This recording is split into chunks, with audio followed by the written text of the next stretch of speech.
નમસ્કાર મિત્રો ક્ષત્રિય સમાજની બેઠક રાજકારણમાં કદ વધ્યું કે ઘટ્યું, લોકસભામાં કદ વધ્યું કે ઘટ્યું.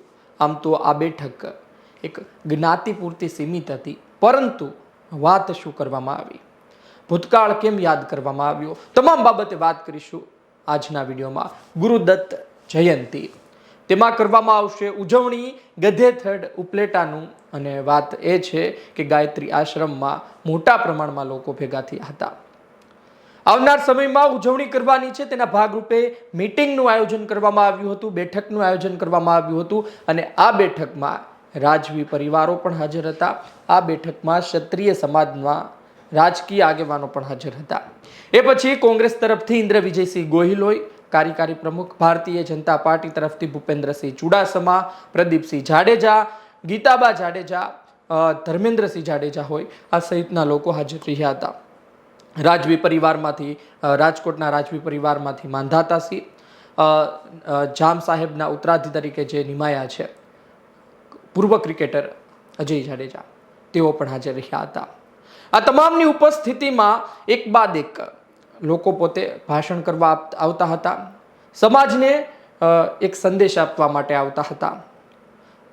લાલબાપુ દ્વારા પણ વાત કરવામાં આવી કે આશ્રમ કઈ રીતે ચાલે છે, આશ્રમ બીજાથી અલગ કઈ રીતે છે, અને આવનાર સમયમાં આયોજન કરવાનું છે તેના ભાગરૂપે વાત કરવામાં આવી.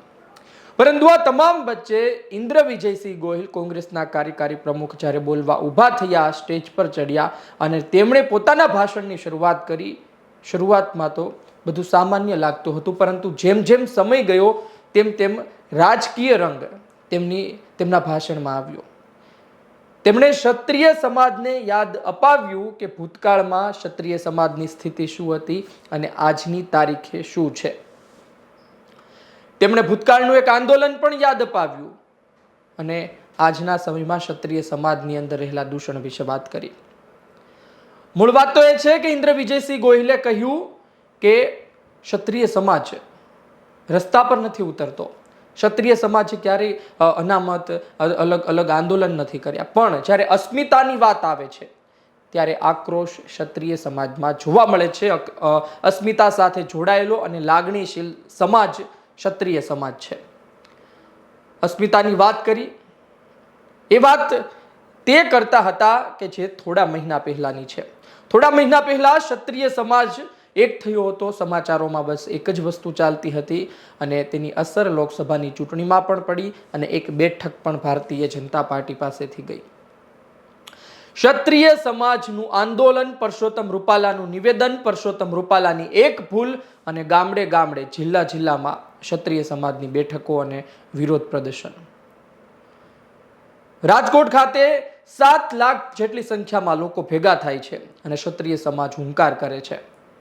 વાત તો ત્યારે તેવી હતી કે પરસોત્તમ રૂપાલાની ટિકિટ કાપવામાં આવે, ટિકિટ કપાણી પણ નહીં, જીતી પણ ગયા, અને જીતે છે તો તેને સસ્પેન્ડ કરવામાં, એટલે કે તેનું રાજીનામું લેવામાં આવે, માફ કરશો, તો રાજીનામાની પણ વાત હતી, પરંતુ આજની તારીખે પણ રાજીનામું લેવામાં આવ્યું નથી. પરસોત્તમ રૂપાલાના સમર્થનમાં પણ ક્ષત્રિય આગેવાનો હતા, રાજવી પરિવારના લોકો હતા, અને તેમણે પણ અલગ અલગ પત્રકાર પરિષદ અને સંમેલનો બોલાવ્યા હતા.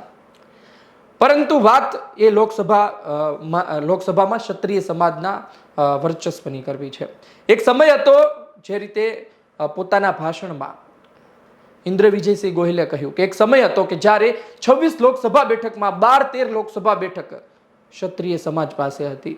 ક્ષત્રિય સમાજના રાજવી પરિવારના આગેવાનો તેમાં જીતીને આવતા હતા. આજની સ્થિતિ શું છે તે બાબતે તેમણે સવાલ કર્યો. સાથે ભૂતકાળનું આંદોલન પણ તેમણે કહ્યું. કરણસિંહ ચાવડા ભૂતકાળમાં તેઓ પ્રવક્તા રહી ચૂક્યા અને જે સમગ્ર ક્ષત્રિય સમાજનું આંદોલન ચાલ્યું હતું તેમાં તેમણે મહત્વનો ભાગ ભજવ્યો હતો. તેઓ પણ બોલવા ઊભા થયા, તેમણે પણ આંદોલન યાદ કર્યું અને તેમણે પણ કહ્યું કે ભૂતકાળમાં આટલા સાંસદો ચૂંટાઈને આવતા હતા, તેમણે શું કર્યું છે એ પણ યાદ રાખવું જોઈએ. આજની સ્થિતિ શું છે? મૂળ વાત તો એ છે કે આટલી મોટી સંખ્યામાં રાજકોટમાં લોકો ભેગા થશે એ અંદાજ તેમને પણ નહોતો. તેમણે વાત કરી, તેમણે તેવું કહ્યું કે ક્ષત્રિય સમાજને એક થવું જોઈએ તેવું લોકો કહેતા હતા, પરંતુ હવે ક્ષત્રિય સમાજ એક થઈ ચૂક્યો છે અને તે આંદોલનમાં બતાવ્યું. અત્યારની સ્થિતિ શું છે? અત્યારની સ્થિતિ પર વાત કરી હતી કે લોકસભામાં કેટલું વર્ચસ્વ છે. સમય સાથે લોકસભામાં ક્ષત્રિય સમાજનું વર્ચસ્વ ઘટ્યું છે, વિધાનસભામાં પણ ઘટ્યું છે. વાત તો એ છે કે આવનાર સમયમાં સ્થાનિક સ્વરાજ્યની ચૂંટણી આવી રહી છે. લોકસભાની ચૂંટણી સમયે જ્યારે ક્ષત્રિય સમાજનું આંદોલન હતું ત્યારે પણ આ વાત થતી હતી કે ક્ષત્રિય સમાજનું આંદોલન લોકસભામાં ઓછી અસર કરશે, કારણ કે એટલો મોટો સમાજ નથી, વસ્તીની ગણતરીએ મોટો સમાજ નથી, એટલા માટે લોકસભા ચૂંટણીમાં ઓછી અસર કરશે, પરંતુ સ્થાનિક સ્વરાજ્યની ચૂંટણીમાં મોટી અસર થઈ શકશે. આવનાર સમયમાં તે ચૂંટણીઓ નજીક છે અને આ સ્થાનિક સ્વરાજ્યની ચૂંટણીમાં નાના નાના ગામડાઓમાં, શહેરોમાં ક્ષત્રિય સમાજ મહત્વની ભૂમિકા ભજવી શકે છે. ત્યારે ક્ષત્રિય સમાજની આ બેઠકમાં આ વાત ઉછાળીને આવનાર સમયને લઈને ફરી એક વખત ક્ષત્રિય સમાજને જાગૃત કરવામાં આવ્યો છે. ક્ષત્રિય સમાજ શું કરશે એ તેના હાથમાં છે, પણ આ વાત મુદ્દો બની હતી બેઠકમાં, અને આ બેઠકમાં સમાજ વચ્ચે જે કોઈ રાજકીય આગેવાનો આવ્યા હતા તેમણે એક એક શબ્દ છે બોલ્યા છે, તમામ અતિ મહત્વના છે. અને આ તમામ વચ્ચે પરસોત્તમ રૂપાલાનું નિવેદન યાદ કરવું, અસ્મિતા નો શબ્દ લઈને ક્ષત્રિય આંદોલન યાદ કરવું, લોકસભામાં વર્ચસ્વ યાદ કરવું, આજની સ્થિતિ, આજે ક્ષત્રિય સમાજનું ઘટતું વર્ચસ્વ યાદ કરવું, એ દર્શાવે છે કે આવનાર સમયમાં ક્ષત્રિય સમાજ કઈ મોટી ભૂમિકા ભજવી શકે છે. ભારતીય જનતા પાર્ટીમાં પણ ક્ષત્રિય આગેવાનો છે અને તે ડેમેજ કંટ્રોલ કરતા રહ્યા છે, પરંતુ સ્થાનિક સ્વરાજ્યની ચૂંટણીમાં શું અસર થશે એ સવાલ કદાચ ભારતીય જનતા પાર્ટીને પણ છે અને કોંગ્રેસને પણ છે.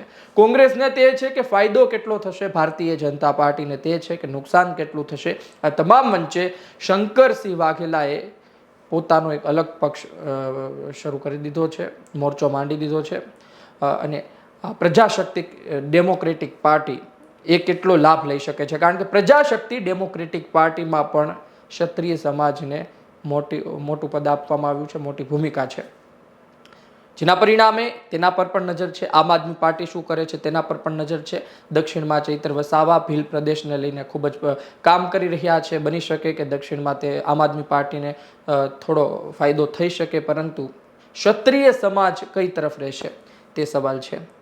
આ બેઠક મળી હતી, હજુ ગુરુદત્ત જયંતિની ઉજવણી કરવામાં આવશે ત્યારે પણ રાજકીય આગેવાનો ભેગા થશે અને આ બેઠકમાં એકબીજાની સામે પડેલા હોય તેવા આગેવાનો પણ હાજર હતા, જેમ કે જયરાજસિંહના પરિવારમાંથી ધારાસભ્ય ગીતાબા જાડેજા હાજર હતા, તેમના પુત્ર ગણેશ જાડેજા હાજર હતા, સામે અનિરુદ્ધસિંહ હાજર હતા રીબડા તરફથી. એટલે કે અલગ અલગ મુદ્દે ચર્ચા પણ કરવામાં આવી. જોવું રહ્યું આવનાર સમયમાં શું થાય છે. પરંતુ આપ ઇન્દ્ર વિજયસિંહ ગોહિલના આ નિવેદનને, ક્ષત્રિય સમાજનું લોકસભામાં ઘટતું કદને લઈને શું વિચારો છો? શું આવનાર સમયમાં હજુ પણ ઘટશે? અને જો તેઓ કહી રહ્યા છે કે તેમાં લોકસભામાં કઈ રીતે વર્ચસ્વ વધારી શકાય, પહેલા જેવી સ્થિતિ કઈ રીતે લાવી શકાય, શું એ શક્ય છે કે નહીં? કોમેન્ટ બોક્સમાં જરૂરથી લખજો, આપનો અભિપ્રાય જરૂરથી લખજો. આ વિડીયો પસંદ આવ્યો હોય લાઈક શેર કરજો. મને આપશો રજા. નમસ્કાર.